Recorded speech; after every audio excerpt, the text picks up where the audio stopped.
our in-house integrators to be able to pick the software up and be able to use it fairly easily would be key as well. You know, we're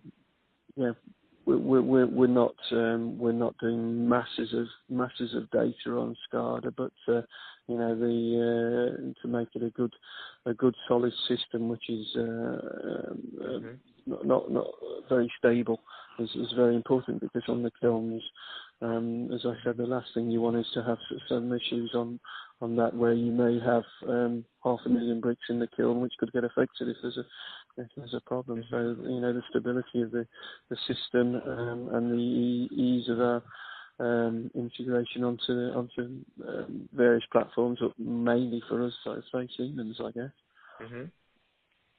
I think that would be it, realistically. Yeah.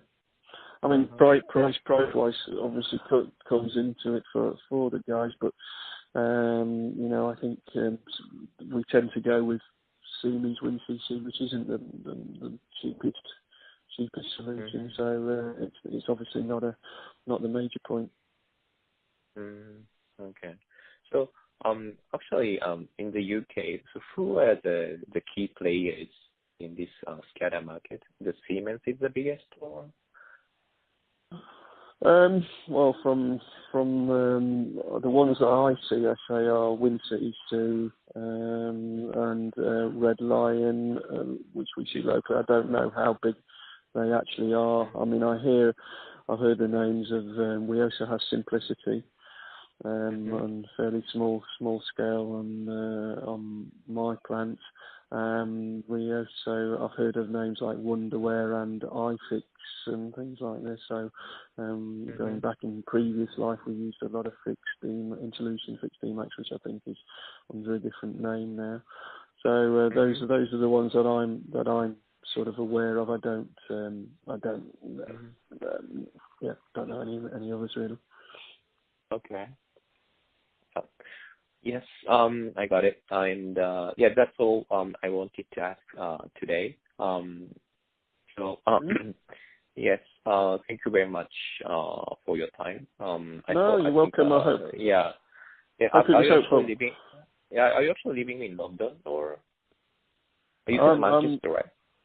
Our head office is called Cheadle, which is Manchester. Yeah, where I work is south of London, in between London and the coast. But at the moment, I'm up near Oxford on holiday in the Cotswolds. Oh, that's good.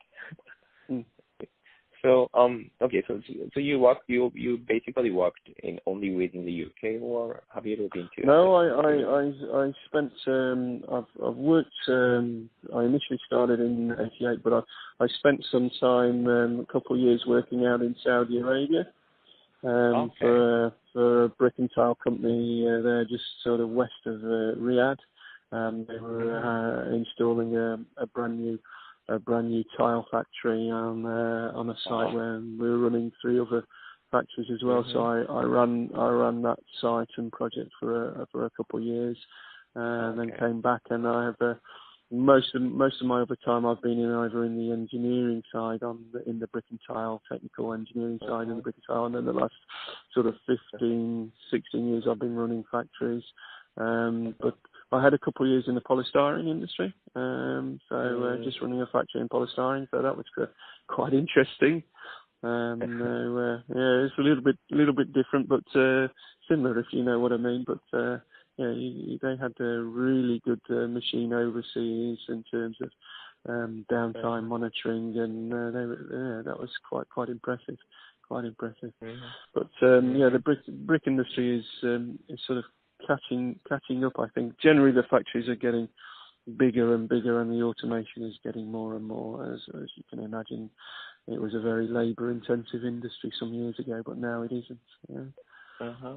So I was wondering, like, we are also looking for some experts in Germany as well. And in your company, is there any like a production site in Germany as well? Or? Absolutely, yeah. We've got I mean, I believe we've got works there. We've certainly got in Austria and Germany. I'm pretty